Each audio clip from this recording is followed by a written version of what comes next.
Hello everyone, welcome to my channel unique science classes. आज आपण बघणार आहोत की महाराष्ट्र सेट परीक्षा 2024 पेपर फर्स्टसाठी काही वस्तुनिष्ठ प्रश्न. युनिट फर्स्ट, टीचिंग ॲप्टिट्यूड, अध्यापन दृष्टिकोन. प्रश्न क्रमांक 274. वर्गात जेवढे विद्यार्थी कमी असतील तेवढे चांगले. कारण. पर्याय क्रमांक 1, अध्यापन परिणामकारक होण्यास मदत होते. पर्याय क्रमांक 2, प्रत्येकावर नियंत्रण ठेवता येते. पर्याय क्रमांक 3, प्रत्येकाच्या समस्या समजावून घेता येतात. पर्याय क्रमांक 4, हजेरीला कमी वेळ लागतो व स्टेशनरीची सुद्धा बचत होते. तर उत्तर आहे पर्याय क्रमांक अ. प्रश्न क्रमांक 275. हे शालेय घटक अध्ययन अध्यापन प्रक्रियेवर सकारात्मक परिणाम करतात. पर्याय क्रमांक 1, शिक्षकांचे व्यक्तिमत्व. पर्याय क्रमांक 2, शिक्षकांचे विषयातील सखोल ज्ञान. पर्याय क्रमांक 3, अध्यापन नियोजन. पर्याय क्रमांक 4, शिक्षकांतील मतभेद. पर्याय क्रमांक 5, विद्यार्थी शिक्षकांतील दरी. तर उत्तर आहे पर्याय क्रमांक ब.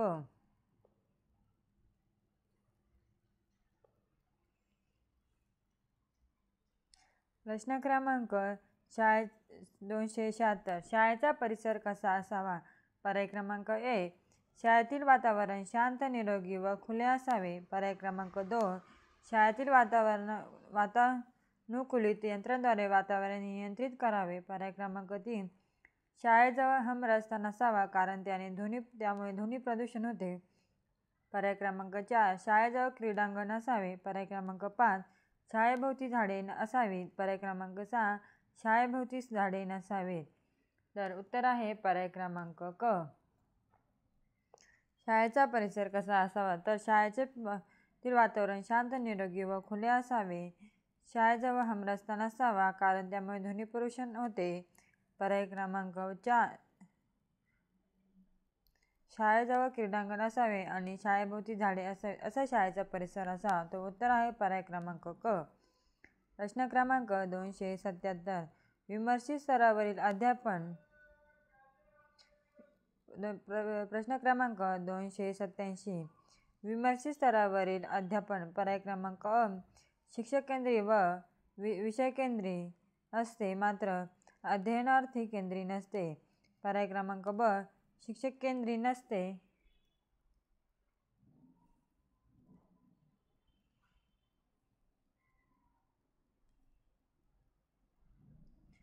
पर्याय क्रमांक ब, शिक्षक केंद्री नसते मात्र विषय केंद्री आणि अध्ययनार्थी केंद्री असते. पर्याय क्रमांक क, शिक्षक केंद्री असते मात्र विषय केंद्री आणि अध्ययनार्थी केंद्री नसते. पर्याय क्रमांक ड, शिक्षक केंद्री नसते तसेच विषय केंद्री नसते मात्र अध्ययन केंद्री असते. तर विमर्शित स्तरावरील अध्यापन कसे असते? तर विमर्शित स्तरावरील अध्यापन हे शिक्षक केंद्री नसते तसेच विषय केंद्री नसते मात्र अध्ययन केंद्री असते. तर उत्तर आहे पर्याय क्रमांक ड.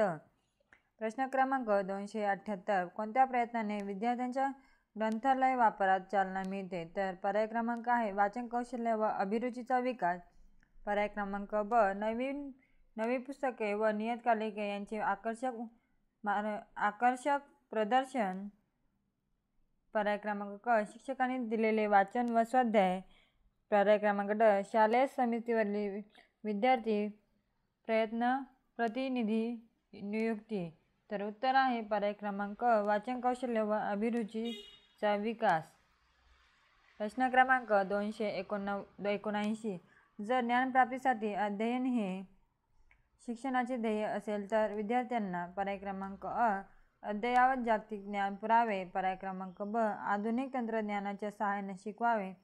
पर्याय क्रमांक क, अधिक सखोल स्वाध्याय द्यावेत. पर्याय क्रमांक ड, स्वअध्ययनाला प्रोत्साहित करावे. तर उत्तर आहे पर्याय क्रमांक क, अधिक सखोल स्वाध्याय द्यावेत.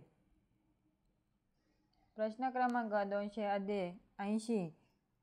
स्वयंअध्ययन म्हणजे? पर्याय क्रमांक अ, स्वतः शिकविणे. पर्याय क्रमांक ब, दुसऱ्याकडून शिकवून घेणे. पर्याय क्रमांक क, स्वतः शिकणे. पर्याय क्रमांक ड, यांपैकी नाही. तर उत्तर आहे पर्याय क्रमांक क, स्वतः शिकणे. प्रश्न क्रमांक 281.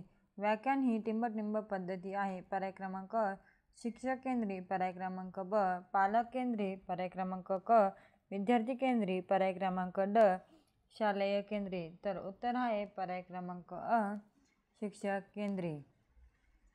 प्रश्न क्रमांक 282. व्याख्यान म्हणजे टिंब. पर्याय क्रमांक अ सांगणे, पर्याय क्रमांक ब वर्णन करणे, पर्याय क्रमांक क व्याख्या सांगणे, पर्याय क्रमांक ड स्पष्टीकरण करणे. तर उत्तर आहे पर्याय क्रमांक ब वर्णन करणे. प्रश्न क्रमांक 283. कथन म्हणजे टिंब. पर्याय क्रमांक अ अहवाल वाचन करणे, पर्याय क्रमांक ब निवेदन करणे, पर्याय क्रमांक क स्पष्टीकरण करणे, पर्याय क्रमांक ड व्याख्या देणे. तर उत्तर आहे पर्याय क्रमांक ब निवेदन करणे. प्रश्न क्रमांक 284. टिंब अध्ययन पद्धतीत शिक्षक विद्यार्थ्यांना विविध प्रयोग, मॉडेल, आकृती किंवा प्रत्यक्ष वस्तू दाखवून स्पष्टीकरण करतो. तर पर्याय क्रमांक ए दिग्दर्शन, पर्याय क्रमांक ब स्वयंअध्ययन, पर्याय क्रमांक क व्याख्यान, पर्याय क्रमांक ड क्रमवित अध्ययन. तर उत्तर आहे पर्याय क्रमांक दिग्दर्शन. प्रश्न क्रमांक 285. परिणामकारक शिक्षक टिंब. पर्याय क्रमांक अ विद्यार्थ्यांना प्रश्न विचारण्याची मुभा देतो, पर्याय क्रमांक ब पाठ्यक्रम वेळेत पूर्ण करतो, पर्याय क्रमांक क वैविध्यपूर्ण अध्ययन अनुभव पुरवितो, पर्याय क्रमांक ड गैरहजर विद्यार्थ्यांना सर्व काही समजावून सांगतो. तर उत्तर आहे पर्याय क्रमांक वैविध्यपूर्ण अध्ययन अनुभव पुरवतो. प्रश्न क्रमांक 286. हे दिग्दर्शन पद्धतीचे गुण आहे. पर्याय क्रमांक ए वस्तूचा प्रत्यक्ष अनुभव मिळतो, पर्याय क्रमांक 2 थोड्या वेळात जास्त भाग शिकविता येतो, पर्याय क्रमांक 3 विद्यार्थ्यांच्या निरीक्षण शक्तीस चालना मिळते, पर्याय क्रमांक 4 शैक्षणिक साधनांच्या वापरामुळे विषय मनोरंजक होतो. तर उत्तर आहे पर्याय क्रमांक अ वरील सर्व.